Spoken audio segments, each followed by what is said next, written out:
এটা মেজোর জন্য কালকে করে দিয়েছিলাম। কালকে তো ভিডিওটা করা হয়নি, মনে ছিল না। তো আজকে সকালবেলা ওই মেজো না শ্রেয়সী, মানে আমি শ্রেয়সীকে মেজো বলে ডাকি, কারণ ও বাড়ির মেজো নেই, বড়, বৃষ্টিকে বড় বলি। তো তোকে তো বড় বলে না, তোকে ঝগড়ুটে বলে ডাকি, ছোটকে পচি বলি, ও পছন্দ। হ্যালো বন্ধুরা, welcome back to my channel. সকালবেলায় শ্রেয়সীদের বাড়িতে পড়ানো ছিল, আর পড়াতে পড়াতে চলে আসলো 1 কাপ দুধ চা। দুধ চা কার কার ভালো লাগে? আমার তো খুবই ভালো লাগে। দুধ চা খাচ্ছি আর পড়াচ্ছি, হঠাৎ কানে আসলো ঝগড়ার আওয়াজ। ব্যাপারটা দেখার জন্য জানলা দিয়ে উঁকি মারতেই দেখি 2 বোন ঝগড়া করতে শুরু করে দিয়েছে। ওদের দিদি আবার শান্ত করছে। আসলে 2 বোন থাকলে কিন্তু 2 বোন কেন, ভাই বোন, যত ভাই বোনই থাকুক না কেন, ঝামেলা কিন্তু হয়ই। আমি ভুক্তভোগী, আমার বাড়িতেও সেম হয়। এত বড় হয়ে গেছি, তাও আমাদের ঝামেলা এখনো শেষ হলো না। প্রতিদিন একবার করে হলেও আমাদের মধ্যে ঝগড়া বাঁধবেই। তো আমি পড়িয়ে বাড়িতে চলে এসেছি। বাড়িতে এসে ড্রেসটা চেঞ্জ করে একটু রোদে বসেছি। আর শীতকালে সকালে যে মিষ্টি রোদ, এটা কিন্তু গায়ে বেশ ভালো লাগে। তো বসে বসে একটু ফোন দেখছিলাম, আর মা ওদিকে রান্না করছে। মা অনেকবার খেতে ডেকেছে, আমি তো খাইনি, দেখলেই তো একটু আগে দুধ চা খেয়ে আসলাম। আর দুধ চা খেলে না পেটটা ভরা ভরা লাগে, তো খেতেও ইচ্ছা করে না। তো ভাবলাম একটু পরেই খাবো। তারপরে একটু ব্লুটুথ স্পিকারটা চালালাম আর গান শুনছিলাম বসে বসে। রোদে বসে গান শুনতে বেশ মজা লাগছিল। তার সাথে আমার বিড়ালগুলোও পাশে বসেছিল। আমাদের পাড়ায় জানো তো এখনও কিছু ফেরিওয়ালা আসে। এই মানুষেরা আসে বলে আমাদের অনেক সুবিধা হয়, কারণ সব সময় দোকানে গিয়ে কেনা তো সম্ভব হয় না। আর আমাদের এইসব জিনিসের দোকান না স্টেশনেই আছে, সবসময় তো স্টেশনে যাওয়া সম্ভব হয় না। তাই গ্রামের কিন্তু অনেক মানুষ এখান থেকেও জিনিস নেয়।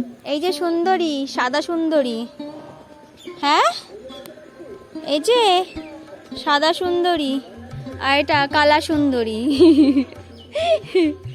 এই যে আরো পিছনে ধলা সুন্দরী, কালা ধলা। এই যে সবার থেকে বয়স্কা বৃদ্ধা, এই যে ম্যাডাম, তোমার জন্য তো আমার। ও ম্যাডাম, ও ম্যাডাম, ও ম্যাডাম, চলে যাচ্ছেন কোথায়? যাবি আর কোথায়? সেই তো আমার বাড়িতেই যাবি। এইটার জন্য আমার বাড়িতে পুরো একদম অনাথ আশ্রমের মতো হয়ে গেছে। সব বাচ্চা, মানে যত বিড়াল রয়েছে সব ওইটার জন্যই হয়েছে। আজকে দুপুরে মেনুতে ছিল পোলাও আর আলুর দম। বাবা তো এসব খায় না, তো বাবার জন্য আলাদা করে ভাত, মাছের ঝোল এসব করা হয়েছিল। তো আমার আবার একটু মাছের প্রতি লোভ লেগেছিল, তো তার জন্য দেখো প্লেটে আবার মাছটাও নিয়ে নিয়েছি। আর আজকে এটা বোন রান্না করেছে। আমি জানো তো পোলাওটা করতে পারলেও অত ঝরঝরে হয় না, বোনও পারে না, কিন্তু দেখলাম আজকে বেশ ভালোই ঝরঝরে করেছে। আমি একদিন ট্রাই করে দেখবো। বিকালবেলায় পড়াতে যাওয়ার আগে একটু বাইরে বসেছিলাম, তখন দেখি কাকু ফুলের চারা এনেছে। কাকুকে বললাম কাকুই যেন গাছগুলো বসিয়ে দেয়, কারণ আমি পড়াতে যাওয়ার আগে আর ধুলোবালি মাখবো না। তাই কাকু গাছগুলোকে লাগিয়ে দিচ্ছে। জল আনবো?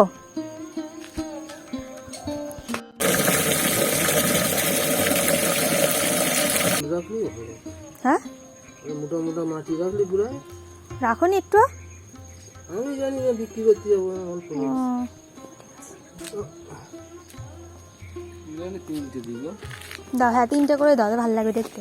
এবার রক্ত গাঁদাগুলো দেবো।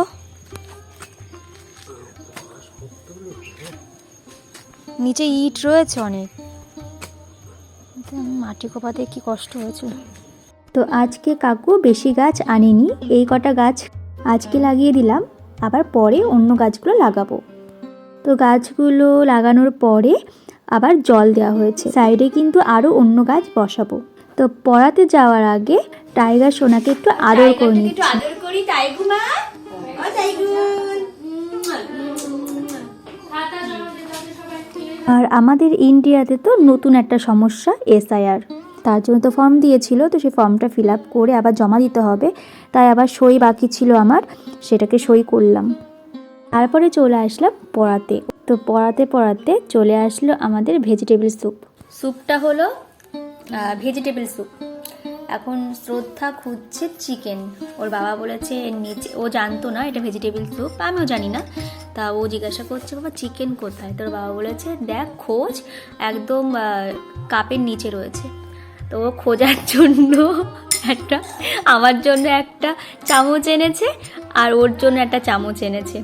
তো এখন খোঁজা হচ্ছে, আমিও খুঁজছি, ও খুঁজছে। শেষে ওর মা বললো একটা ভেজিটেবল স্যুপ।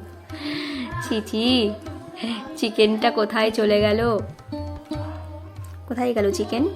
তো সারাদিন কেমনভাবে কাটলো তার কিছু কিছু তোমাদেরকে দেখানোর চেষ্টা করেছি। তো ভিডিওটা দেখে তোমাদের কেমন লাগলো অবশ্যই কমেন্টে কিন্তু জানিও। আর ভালো লাগলে আমার চ্যানেলটাকে সাবস্ক্রাইব করে দিও।